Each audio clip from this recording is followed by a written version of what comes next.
Good morning. நம்மளோட 15 minutes 15 question சீரியஸ்ல இன்னைக்கு வந்து பார்ட் 4. ஸோ அடுத்த 15 கொஸ்டின் சார். ஒரு மலர் படுக்கையில் முதல் வரிசையில் 23 ரோஜா செடிகளும், இரண்டாவது வரிசையில் 21ம், மூன்றாவது வரிசையில் 19ம், கடைசி வரிசையில் 5ம் உள்ளன எனில் மொத்த வரிசைகளின் எண்ணிக்கை எவ்வளவு அப்படின்னு கேட்டாங்க. ஸோ மொத்த வரிசையோட எண்ணிக்கை தான் கேட்டிருக்காங்க. ரோ எத்தனை ரோஸ் இருக்குன்னு தான் கேட்டிருக்காங்க. ரோஸ்னா ரோ, ஓகேவா? வரிசை எத்தனை இருக்குன்னு கேட்குறாங்க. ஸோ இதுல ஏ வந்து என்னது? ஸோ 23 வந்து ஏ. ஸோ அடுத்த ரெண்டாவது வரிசையில் எவ்வளோ இருக்கு? 21. மூணாவது வரிசையில் 19. ஸோ லாஸ்ட் வரிசையில் 5ன்னு சொல்லிட்டாங்க. ஸோ ஏ இருக்கு, எல் இருக்கு. இந்த ரெண்டுக்குமான டிஃபரன்ஸ் டி -2 இருக்கு. ஓகே, ஸோ இதை வச்சு நம்ம எப்பயும் போல கண்டுபிடிச்சிட வேண்டியதான். ஸோ அப்போ எல் சிக்கல் டு என்னது? எல் சிக்கல் to A plus N -1 into D. So A வந்து 23 பிளஸ் என் தான் நம்ம கண்டுபிடிக்கணும். ஸோ n -1, டி வந்து -2. கரெக்டா? ஸோ எல் வந்து 5. ஸோ இதை அப்படியே சப்ஸ்டியூட் பண்ண வேண்டியதான். பண்ணீங்கன்னா என்ன கிடைக்கும் உங்களுக்கு? ஸோ 5 ஈக்குவல் டு அப்படி உள்ள -2 ப்ளஸ் பண்ணிக்கலாமா? So 23 plus -2n -2. கரெக்டா? ஸோ -2 -2 +2. ஸோ அப்போ -2n ஈக்குவல் டு, ஸோ இதை அப்படியே ப்ளஸ் பண்ணிக்கலாம் இல்லையா? ஸோ ப்ளஸ் பண்ணா இந்த ரெண்டையும் ப்ளஸ் பண்ணா 25 அந்த பக்கம் கொண்டு போனா -25. So -20. So n equal to 10. Okay, next எக்ஸின் மதிப்பு காண்க. ஸோ இந்த மாதிரி உங்களுக்கு கிடைச்சிருக்குது அப்படின்னா 200க்கு மேல எக்ஸுக்கு என்ன போட்டா நமக்கு 200க்கு மேல வரும்னு பார்க்கணும். ஸோ எக்ஸ் 200 3 பவருக்கு மேல எவ்வளோ 200க்கு மேல நமக்கு ஆன்சர் வரணும். ஸோ அப்போ என்ன பண்ணா வரும்? நமக்கு 5 போட்டா வரும் இல்லையா? So 3 3 sir 9, 9 3 sir 27, 23 3 sir 81, 81 3 sir 243 வரும் இல்லையா? 243 வரும். கரெக்டா? ஸோ அப்ப 3 பவர் 5 தான் வரும். சரியா? ஸோ இது இந்த 200க்கு மேல இருக்கிற வேல்யூஸ் தான் நமக்கு ஆன்சர். ஸோ அப்போ 200க்கு மேல கொண்டு வந்தா நமக்கு 243 வருது. அப்ப 3 பவர் 5 கொண்டு வரணும். அப்போ 5னா என்ன பண்ணா வரும்? 3 + 2. இங்க என்ன பண்ணலாம்? 3 பவர் 216. ஸோ இதுல என்ன பிளஸ் பண்ணா நமக்கு 243 வரும்? 27 பிளஸ் பண்ணா வருமா? 27 பிளஸ் பண்ணா 243 வருமா? ஸோ அப்போ 27னா 9 3 சார் 27. ஸோ 3³ ஸோ அப்போ எக்ஸ் வந்து என்னது? 3h. bn 2 மடங்கில் 5 குறைவு என்பது இயற்கணித கூற்று. ஸோ அல்ஜிபிரிக் ஸ்டேட்மெண்ட்ஸ் தான் கேட்டிருக்காங்க. ஸோ பியோட 2 மடங்குனா 2b - 5. அவ்வளவுதான். பியோட 2 மடங்கு, அதுல 5 குறைவு -5. பல்கலைக்கழக மாணவர்களின் கணக்கெடுப்பில் 64 பேர் கணிதம், 94 பேர் கணிப்பொறி, 58 பேர் இயற்பியல் பாடங்கள் கற்கிறாங்க. சரியா? ஸோ இது வந்து கொஞ்சம் நீங்க இந்த வென் டயக்ராம் பார்த்துக்கணும். சரியா? ஸோ இது வந்து என்னது? இது மேக்ஸ். இது வந்து கம்ப்யூட்டர் சயின்ஸ். இது வந்து பிசிக்ஸ். ஓகே, ஸோ எவ்வளவு பேர்? 64 பேர் இருக்காங்களா? ஸோ 64. மேக்ஸுக்கு வந்து 64, கம்ப்யூட்டர் சயின்ஸ்க்கு வந்து 94, இதுக்கு வந்து 26 பேர். ஓகே, ஸோ இது எல்லாமே மூணுமே படிக்கிறவங்க கொடுத்துருக்காங்களான்னு பாருங்க. ஸோ மூணுமே படிக்கிறவங்க எத்தனை பேர் இருக்காங்க? ஸோ கணிப்பொறி மாணவர்கள் ஒரு பாடத்தை மட்டும் படிக்கிறார்கள். 28 பேர் கணிதமும் அறிவியலும் கணிதமும் அறிவியலும் படிக்கிறார்கள். 22 பேர் கணிப்பொறி அறிவியலும். 14 பேர் 3 பாடங்கள். இந்த இருக்கு பாருங்க, 14 பேர் 3 பாடம். 3 பாடம் மூணுமே மீட் பண்ற இடம் தான் 14. ஸோ அப்ப இந்த இடத்துல 14. ஓகே, மூணுமே மீட் பண்ற இடம் தான் 14. ஸோ இது நமக்கு 14. ஓகே, ஸோ அதுக்கப்புறம் இந்த கணிப்பொறி 2 பேர் இருக்கிறத செக் பண்ணுங்க. 2 பேர்னா ஸோ கணிதமும் இயற்பியலும். கணிதம் இந்த இருக்கு, இயற்பியல் இந்த இருக்கு. இந்த ரெண்டுக்கும் நடுவில் படிக்கிறவங்க எவ்வளவு பேர்? 24 பேரு. நல்லா கவனிங்க, இந்த கணிதமும் இயற்பியலும் படிக்கிறவங்க 28 பேரு. அப்படின்னா 28 பேர் நாங்க போடக்கூடாது. இந்த மூணுமே படிக்கிறவங்கள கழிச்சுட்டு போடணும். சரியா? மைனஸ் பண்ணிட்டு போகணும். ஸோ 28 - 14 எவ்வளவு வரும் நமக்கு? 14 தான். ஓகேவா? அடுத்து என்ன கொடுத்துருக்கிறான்? 26 பேர் கணிதமும் கணிப்பொறியும் அறிவியலும். ஸோ கணிதமும் கணிப்பொறி அறிவியலும் இந்த பார்ட்டு அதுல எவ்வளவு வந்திருக்கு? அதுல 26 பேரு. ஸோ இந்த இடம் வந்து என்னது? 26 மைனஸ் 14, அப்போ 12. ஓகே. ஸோ இந்த மேக்ஸ் ரவுண்ட் நமக்கு ஃபுல் ஆயிடுச்சா? இந்த மேக்ஸ் ரவுண்டை மட்டும் செக் பண்ணுங்க. ஸோ மேக்ஸ்ல எவ்வளவு பேர் படிச்சிருக்காங்க? 64 பேர் படிச்சிருக்காங்க. மீதி ரெண்டு சப்ஜெக்ட்ஸ் 3 சப்ஜெக்ட்ஸ் படிச்சவங்க இவங்க எல்லாத்தையும் கழிச்சிட்டீங்கன்னா இந்த பகுதி மேக்ஸ் மட்டும் படிச்சவங்க. ஸோ 64 மைனஸ் 14, அடுத்து என்னது -14 -12. ஸோ இது எல்லாத்தையும் சேர்த்தீங்கன்னா உங்களுக்கு என்ன கிடைக்கும்? ஆன்சரு 40 கிடைக்கும். ஸோ இதுல மைனஸ் பண்ணிங்கன்னா மேக்ஸ் மட்டும் படிச்சவங்க எத்தனை பேரு? 24.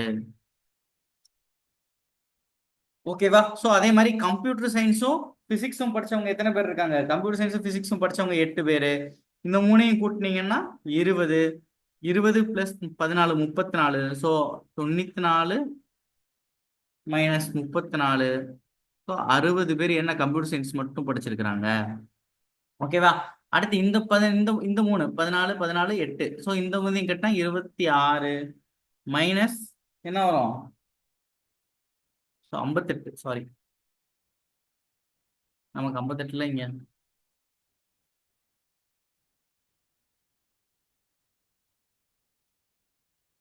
ஸோ 58 மைனஸ் என்ன வரும்? 28.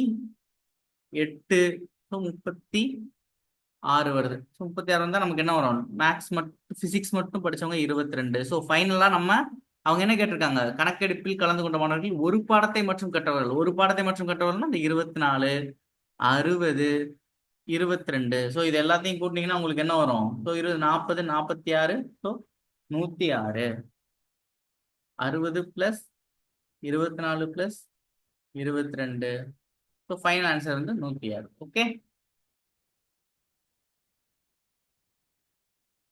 2 நாணயங்கள் ஒன்றாக சுண்டப்படும் பொழுது இரண்டிலும் வெவ்வேறு முகங்கள் கிடைக்க நிகழ்தகவு. ஸோ 2 நாணயங்களை சொல்றோம் அப்படின்னா ஒன்று வந்து என்ன பண்ணும்? ஒன்று வந்து ஹெட்டு, 2 நாணயங்களும் ஹெட் வரலாம், இன்னும் ஒரு ஹெட்டு டெய்ல் வரலாம், இல்லைன்னா வந்து டெய்லு ஹெட் வரலாம், இல்லைன்னா டெய்ல் வரலாம். ஸோ எத்தனை வர்றதுக்கு வாய்ப்பு இருக்கு? 4 வர்றதுக்கு வாய்ப்பு இருக்கு. ஸோ அதுல 2 ஒரே மாதிரி இது வர்றதுக்கு, ஒரே ஒன்றாக சுண்டப்படும் போது இரண்டிலும் வெவ்வேறு முகங்கள் கிடைக்கிறதுக்கான வாய்ப்பு HT TH. ஸோ 2 அப்போ 1/2. ஓகே. டோட்டலா 4 தான் நமக்கு கிடைக்கும் 2 காயினை சொன்னா. சரியா? அதுல நமக்கு 2 தான் கிடைக்கிறதுக்கான வாய்ப்பு வெவ்வேறா இருக்கிறதுக்கு. ஓகே. 8ஆம் வகுப்பில் உள்ள ஒரு கணித மன்றத்தில் MATH என்ற 4 உறுப்பினர்கள் உள்ளனர். கீழ்வரும் வினாக்களுக்கு பதிலளிக்க. ஸோ கணித மன்ற தலைவரை தேர்ந்தெடுப்பதற்கான வாய்ப்பு. ஸோ கணித மன்ற தலைவரை தேர்ந்தெடுக்கிறதுக்கான வாய்ப்பு இருக்கு. இந்த 4ல ஒரு ஆளை செக் பண்ணணும். அப்ப எத்தனை வாய்ப்பு இருக்கு? 4 வாய்ப்பு இருக்கு நமக்கு. கரெக்டா? 4ல ஒருத்தரை செக் பண்ணணும்னா 4 வாய்ப்பு இருக்கு. அடுத்து லீடர் அண்ட் அசிஸ்டன்ட் லீடர் அவங்கள தேர்ந்தெடுக்கிறதுக்கு, ஒரு மன்ற தலைவர் மற்றும் உப தலைவரை தேர்ந்தெடுக்கிறதுக்கு. அப்ப வந்து நான் மன்ற தலைவரா வச்சுக்கிட்டேன் அப்படின்னா வந்து உப தலைவரா வச்சுக்கலாமா? மன்ற தலைவர் வச்சா உப தலைவரா வச்சுக்கலாமா? மன்ற தலைவர் வச்சா உப தலைவரா வச்சுக்கலாமா? சோ அப்ப ஒரு நம்பரை நான் எடுத்தா அதுல 3 வாய்ப்பு இருக்கு. அப்ப எம் டிஇ இப்படி எல்லாத்தையும் மாத்தி மாத்தி எடுத்துக்கலாமா? அப்ப 4 பேருக்குமே நமக்கு எத்தனை இருக்கும்? இங்க அதே மாதிரி TM வச்சுக்கோங்க, ஹச் வச்சுக்கோங்க. அப்படி போட்டா நமக்கு டோட்டலா 12 வாய்ப்பு இருக்கும். ஸோ 4 12 தான் ஆப்ஷன். ஓகே. டோட்டலா நமக்கு 12 வாய்ப்பு. இத்தனை பேரை நம்ம தலைவராகவும் உப தலைவராகவும் வச்சுக்கிறதுக்கான வாய்ப்புகள் இருக்கு நம்ம கிட்ட. 30 நபர்கள் ஒரு வயலை 16 நாட்களில் அறுவடை செய்கிறார்கள் எனில் 20 நபர்கள் அதில் எத்தனை நாட்கள்? ஸோ 30 பேரு 15 நாட்களா? ஸோ 15 நாட்கள். அப்ப 20 பேரு இன்ட்டு எக்ஸ். 2 பேருமே ஒரே வயல் தானே? அப்ப கேன்சல் பண்ணி எப்பயும் போல கேன்சல் பண்ணிட வேண்டியதான். 0 0 கேன்சல் பண்ணிடலாமா? 7.5 பண்ணா 22.5.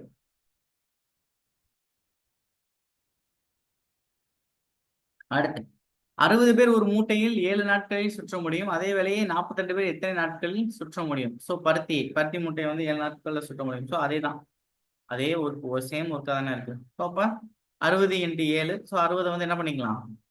மூட்டையை வச்சுக்கலாம். ஸோ 7 நாட்கள். அதே மாதிரி 42 பேர்னா எத்தனை நாள்? So X. ஸோ எப்பயும் போல கேன்சல் பண்ண வேண்டியதான். ஸோ 10 என்ன வரும்? 7. சரியா? 7 7 கேன்சல். ஸோ அப்போ எக்ஸ் = 10. ஸோ 10 நாட்களில் சுற்ற முடியும். அடுத்து XYZ ஆகியோர் ஒரு வேலையை 4 6 10 நாட்களில் முடிப்பர். ஸோ அப்ப எக்ஸ் ஒய் இஜெட். ஸோ 4 நாட்களில் முடிக்கிறாங்க, 6 நாட்களில் முடிக்கிறாங்க, 10 நாட்கள்ல முடிக்கிறாங்க. ஸோ இதுக்கு வந்து ஹெச்சிஎஃப் என்ன வரும்? ஹெச்சிஎஃப் வந்து 60 தான். சரியா? 60 6 10 60 வைக்கலாம், 60 வச்சுக்கலாம். ஓகே, 60 எடுத்துக்கோங்க, பெட்டர் என்ன, 60 தான் வரும். கரெக்டா, 40 வராது, 30 வராது. ஸோ 60 தான் வரும். ரைட். ஸோ பண்ணீங்கன்னா எஃபிஷியன்சி இதுக்கு 6. ஸோ இதுக்கு எஃபிஷியன்சி என்னது? 10 ஒர்க்கு முடிக்கிறாங்க. எக்ஸ் வந்து 10 ஒர்க்கு முடிக்கிறாங்க, இஜெட் வந்து 15 ஒர்க்கு முடிக்கிறாங்க. ஓகே. ஸோ அப்போ இவங்களோட டோட்டல் எஃபிஷியன்சி 31. ஸோ அமௌண்ட் வந்து 1300. ஸோ அப்போ ஒரு ஆளுக்கு ஒரு எஃபிஷியன்சிக்கு எவ்வளோ கிடைக்கும்? 100 ரூபாய் கிடைக்கும். சரியா? So X equal to 100. So அப்போ 1500 1000 எஃபிஷியன்சியோட மல்டிப்ளை பண்ணிட வேண்டியதான். ஸோ 600. ஓகேவா? ஸோ இது தெரில, இந்த எஃபிஷியன்சி மெத்தட் தெரிலனா இன்னைக்கு நான் வந்து டைம் அண்ட் ஒர்க் வந்து ஒரு வீடியோ நான் போடுறேன். ஸோ அதையும் பார்த்துக்கோங்க. நம்மளோட டாபிக்ல ஆப்டிடியூட் டாபிக்ல வந்து ஒரு இது இருக்கும். ஸோ எஃபிஷியன்சி மெத்தட்ஸ் எப்படி போடணும் அப்படின்னு இந்த ஒரு மெத்தட் போதும். டைம் அண்ட் ஒர்க்ல நீங்க எல்லா சம்ஸுமே சால்வ் பண்ணிடலாம். சரியா? ஸோ உருளையின் கன அளவு கொடுத்துருக்குறாங்க. ஸோ கன அளவு வந்து 448 பை. ஸோ 448 பை கொடுத்தது நமக்கு நான் ஈஸியாக போச்சு. சரியா?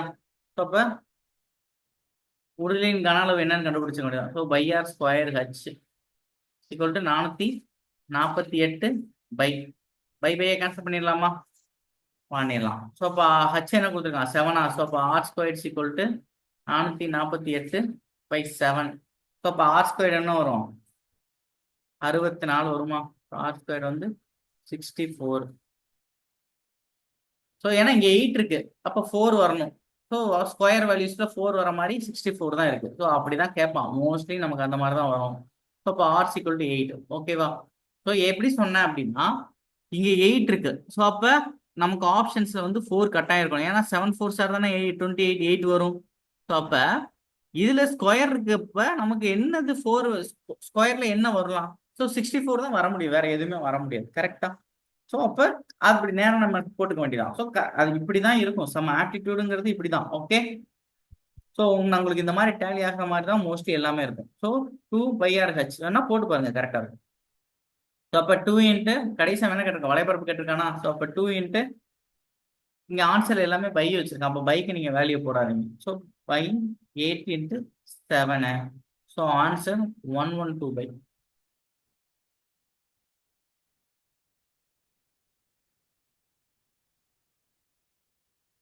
நெக்ஸ்ட், ஒரு உருளையின் அடிப்பக்க பரப்பு இங்க பாருங்க. இதுதான் ஒரு ரெக்டாங்கிள். ஓகே, ஒரு ரெக்டாங்கிள்ங்கிறது அதாவது செவ்வகம்ங்கிறது இதுதான். செவ்வகம்ல இது வந்து அகலம், இது வந்து நீளம். சரியா? இது வந்து லென்த், இது வந்து பெர்த். இப்ப இந்த நீளத்தை தான் என்ன பண்றோம்? அப்படியே ரவுண்டா சுத்துறோம். சரியா? உங்க கையில ஒரு பேப்பர் இருக்குன்னா அப்படியே சுத்துனீங்கன்னா அது என்னவா மாறிடும்? சிலிண்டரா மாறிடும். கரெக்டா? ஸோ அப்ப இதை ரவுண்டை வந்து நான் ரவுண்டா இதை நான் சுத்துறேன். சுத்தும் போது எனக்கு இங்க கீழே ஒரு ரவுண்டு ஃபார்ம் ஆகுதுல, கீழே வரும்பொழுது கீழே ஒரு ரவுண்டு ஃபார்ம் ஆகுதுல, அதுதான் அடிப்பக்க பரப்பு. அதுதான் பையார் 2 பையார் ஸ்கொயர். ஓகேவா? ஸோ இங்க பி இருக்கு பாத்தீங்களா, இந்த பி தான் எனக்கு என்னவா மாறுது? ஹச்சா மாறுது. ஸோ அப்போ உருளையின் கன அளவு என்னது? Pi r square H. கரெக்டா? ஸோ அப்போ ஆன்சர் வந்து 250 இன்ட்டு 2. ஸோ ஃபைனல் ஆன்சர் வந்து உங்களுக்கு 500. ஓகே.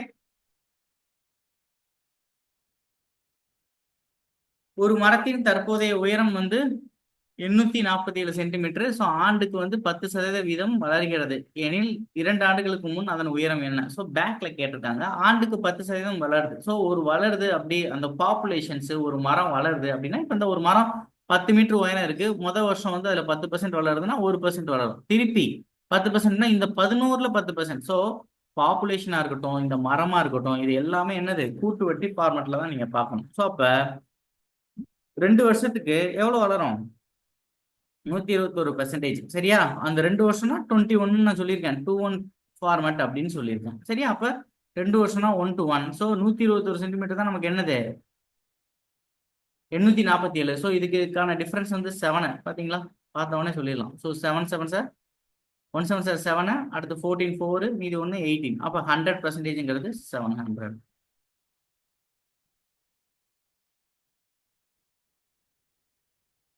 நெக்ஸ்ட், ஒரு அசலானது கூட்டு வட்டியில் 2 ஆண்டுகளில் அதே போன்று 1.69 மடங்கு ஆகிறது எனில் வட்டி விகிதத்தை காண்க. சரி, ஓகே, இது ரொம்ப ஈஸி தான். ஓகே, ஸோ என்னது நான் ஆல்ரெடி நம்ம கிட்ட சொன்னதுதான். ஸோ ஒன்னுங்கிறது என்னவா மாறி இருக்கு, 1.69 மடங்கா மாறி இருக்கு அப்படின்னு சொல்றாங்க. சரியா? ஸோ அப்ப அப்படியே 2ஆல் மல்டிப்ளை பண்ணிக்கலாமா? 2 வருஷங்கிறத நான் என்ன சொன்னேன், 100. ஸோ 169. ஸோ 100 மாத்திக்கோங்க. 2 வருஷம் அப்படின்னு என்ன சொன்னேன், ஸ்கொயர் ரூட், அவ்வளவுதான், வேற ஒண்ணும் இல்ல. 3 வருஷம்னா கியூப் ரூட், முடிஞ்சு, வேற ஒண்ணுமே கிடையாது. ஸோ 69. ஸோ அப்ப 10 × 13. ஸோ எவ்வளவு கூடி இருக்கு, 10ல இருந்து 3 கூடி இருக்கு. ஸோ அப்போ 10ல் 3 கூடி இருக்கு அப்படின்னா பர்சன்டேஜ்ல கேன்சல் பண்ணுங்க, 30% கூடி இருக்கு. ஓகே, வட்டி விகிதம் வந்து 30%. சரி, ரைட். அடுத்து 6.5. ஸோ 16,800 தொகைக்கு ஆண்டிற்கு 6.25 வட்டி வீதம் 9 மாதங்களுக்கு தனி வட்டி யாது? ஸோ இந்த சம்மை வந்து ரொம்ப கன்ஃபியூஸ்லாம் பண்ணாதீங்க, டிவிசிபிலிட்டி மெத்தட்ல சால்வ் பண்ணிக்கலாம். சரியா? ஸோ டிவிசிபிலிட்டி மெத்தட்ல சால்வ் பண்றது இங்க பாருங்களேன், கொஞ்சம் கவனிங்க, இந்த சம்மு கொஞ்சம் கவனிங்க எல்லாருமே. 25%. இப்படி இதே 50% அப்படின்னா என்னது, 1/2. 25%னா அப்படியே அதுல கீழே 2ஆல மல்டிப்ளை பண்ணுங்க, இதுல பாதி, அப்ப கீழையும் 2ஆல மல்டிப்ளை பண்ணிக்கணும், 4. அப்ப 12.5%னா 1/8. அப்ப அதுலயும் பாதி 6.25%னா என்னது, 1/16. Okay, clear? இது புரிஞ்சதா? ரைட். அவங்க என்ன, இதான் ஒரு வருஷத்துக்கு 16%ன்னு சொல்லிட்டான். சரியா? 3 வருஷத்துக்கு 3 ஆண்டுகளுக்கு நம்ம கண்டுபிடிக்கணும். கரெக்டா? 3 ஆண்டுகளுக்கு அவன் நம்ம கண்டுபிடிக்க சொல்றான். கண்டுபிடிச்சிட வேண்டியதான் ஆண்டுக்கு. ஸோ அப்ப இங்க பாருங்க, 1/16 வந்து நமக்கு வருஷத்துக்கு. சரியா? அவன் அப்ப 9 மாதங்கள் அப்படின்னு இருக்கு. அப்ப 3 மாசத்துக்கு நம்ம கண்டுபிடிக்கணும். சரியா? ஸோ இது வந்து வருஷத்துக்கு. சரியா? 1/16ங்கிறது வருஷத்துக்கு. அப்ப திருப்பி 3 மாசத்துக்கு 3 3 3ன்னு இதை 9 பிரிச்சுக்கலாமா? அப்போ 3 டைமுக்கு கண்டுபிடிச்சா போதும். ஸோ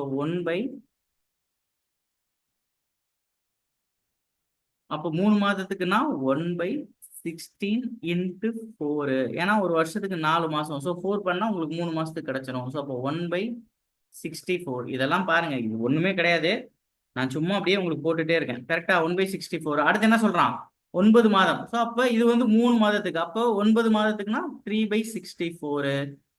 நான் ஒண்ணுமே பண்ண போறது இல்ல. ஸோ இங்க எனக்கு ஆப்ஷன்ல 3 இருக்கு. அப்ப எனக்கு இங்க ஆப்ஷன்ஸ்ல என்ன வேணும், டிவிசிபிலிட்டி 3ஆல முடியணும். 3ஆல டிவிசிபிள் ஆகணும்னா அந்த நம்பரோட கூடுதல் 3இன் மடங்கா இருக்கணும். கீழே இருக்கிறத செக் பண்ணுங்க. 16, இங்க ஒரு 12, 28. 28 3ஆல டிவைட் ஆகுமா? வாய்ப்பே இல்லை. கரெக்டா? 28 3ஆல டிவைட் ஆகாது, வாய்ப்பே இல்லை. ஸோ இதை செக் பண்ணுங்க. 8 14, 14 3ஆல் டிவைட் ஆகுமா? வாய்ப்பே இல்லை. இதையும் செக் பண்ணுங்க. 3 1 9, 9 7 என்னது, 16. 16 3ஆல் டிவைட் ஆகுமா? வாய்ப்பே இல்லை. அப்ப 8 7 8 8 14, 16 ஒரு 13 என்னாச்சு, 27. இது ஆகுமா? இது ஒண்ணுதான் ஆகும். ஸோ அப்ப இது ஆன்சர் தூக்கிடலாம். சரியா? ஒண்ணுமே இல்லை. இதெல்லாம் நான் ஏன் போடுறேன், இதெல்லாம் நீங்க வந்து கொஞ்சம் இந்த 64 16 இது கூட நீங்க போட வேணாம். ஸோ உங்களுக்கு கடைசி இந்த 3ஆ நீங்க பிரிச்சு கட்டிங்க. இந்த 60 இதை பார்த்த உடனே உங்களுக்கு 64ன்னு தெரிஞ்சிச்சுன்னா இந்த நம்பருக்கு நீங்க உடனே ஆன்சர் கொண்டு வந்துடலாம். சரியா? ஸோ × 3 என்ன, நீங்க எதை இங்க சம் ஆஃப் நம்பர்ஸ் இங்க 16 80 800 இருக்கு. இதை நீங்க என்ன கேன்சல் பண்ணாலும் சம் ஆஃப் ஒரு அமௌண்ட்ஸ் வரப்போகுது உங்களுக்கு. கரெக்டா? ஸோ அப்படி வரப்போகுது அப்படின்னா அது 3ஆல தானே மல்டிப்ளை பண்ணிக்கிறீங்க. 3ஆல மல்டிப்ளை பண்ணீங்கன்னா கீழே இருக்கிற ஆன்சர்ல எது 3ஆல் டிவிசிபிள் ஆகுதுன்னு பாருங்க, அதுதான் ஆன்சர். சரியா? ஸோ இந்த மாதிரி சில நேரங்கள்ல டக்குன்னு போடணும். ஸோ கேன்சல் பண்ணி போட்டீங்க அப்படின்னா 64 கேன்சல் பண்ணீங்கன்னா 8. ஸோ திருப்பி நான் சொல்றேன் 8ல் கேன்சல் பண்ணிட்டீங்கன்னா ஸோ அப்போ 2100. ஸோ திருப்பி 8ஆல பண்ணலாமா? 8ஆல பண்ணலாம், 4ஆல பண்ணலாம். சரியா? 4ஆல பண்ணா 2. ஸோ திருப்பி இங்க பண்ணீங்கன்னா 5 2 5 வருமா? சரி, ஓகே. திருப்பி 2ஆல இருக்கிறத பண்ணுவோமா? 2ஆல பண்ணாங்கன்னா 2 6 2.5. ஸோ ஃபைனலாக இருந்தால் வந்துருச்சா? ஸோ 6 7 வந்துருச்சுல்ல, 7 8 7.5. ஸோ மல்டிப்ளை பண்ணீங்கன்னா உங்களுக்கு இதான் ஆன்சர் கிடைக்கும். ஓகே. ஸோ கேன்சலேஷன்ஸ்லாம் இந்த மாதிரி கேன்சலேஷன்லாம் பண்ணாதீங்க. கேன்சலேஷன்ஸ் பண்ணும்பொழுது டிவிசிபிலிட்டி நம்ம ஆல்ரெடி நான் ஒரு செஷன் வந்து டாபிக்ல போட்டிருக்கேன். சரியா? நம்ம ஆப்டிடியூட் டாபிக்ல டிவிசிபிலிட்டின்னு ஒரு இது போட்டிருக்கேன். அதை ஒரு தடவை பாருங்க. அதை ஒன்றை பார்த்தீங்கனாலே இந்த மாதிரி சம்ஸ் எல்லாம் உங்களால் ஈஸியாக கிராக் பண்ண முடியும். எது எது மல்டிபிள்ஸ் வருதுன்னு மட்டும் பார்த்துட்டு ஆன்சர் கொண்டு வந்துடணும். அடுத்து, எத்தனை ஆண்டுகளில் 5200 ஆண்டுக்கு 6% வட்டி வீதத்தில் 6720 உயரும்? ஸோ 5200 வந்து 6% வட்டி வீதத்தில் எத்தனை ஆண்டுக்கு அப்புறம் உயரும்னு கேட்டிருக்காங்க. ஸோ இந்த ரெண்டுக்குமான டிஃபரன்ஸ் என்னது? ரெண்டுக்குமான டிஃபரன்ஸ் 1200 தானே. ஸோ 200 16 12. ஸோ அப்போ 20% வருதுன்னு நினைக்கிறேன். கரெக்டா? ஸோ பாருங்க, 560 560வும் அதே தானே வரும். 0 2 1 1120 இந்த ரெண்டுக்குமான டிஃபரன்ஸும் இருக்கு. ஸோ அப்போ 20%. கரெக்டா? 20%. ஸோ அப்போ ஒரு வருஷத்துக்கு 6, 2வது வருஷத்துக்கு 12, 3வது வருஷத்துக்கு 18. ஸோ 4வது வருஷத்துக்கு 2% தான் மீதி இருக்கு. அப்போ 2/6 4வது வருஷத்துல. ஓகேவா? 2/6. ஸோ அப்போ முதல் 3 வருஷம் pi 1/3. So 3 year 1/3. Okay. So இந்த சம் இதை நீங்க பாருங்க. இதுல உங்களுக்கு எந்த டாபிக்ஸ் புரியல, புரிஞ்சிருந்தது, எது உங்களுக்கு புரியலையோ அதை எனக்கு கமெண்ட்ல போடுங்க. அதை டாபிக் செஷன்ல வந்து நான் எக்ஸ்பிளைன் பண்றேன். சரியா? ஸோ அந்த அந்த பேட்டர்ன் ஆஃப் சம்ஸ் எல்லாத்தையுமே எடுத்துட்டு வந்து அதுல ஒரு 10 சம்ஸ் வந்து உங்களுக்கு டாபிக் செஷன்ல எக்ஸ்பிளைன் பண்ணிடுறேன். ஸோ ஆனா நீங்க இந்த வீடியோவை கம்ப்ளீட்டா பாருங்க. இந்த வீடியோ பிடிச்சிருந்துச்சுன்னா உங்க ஃப்ரெண்ட்ஸ்க்கு வந்து ஷேர் பண்ணுங்க. கட்டாயம் சேனலை சப்ஸ்கிரைப் பண்ணுங்க. தேங்க்யூ.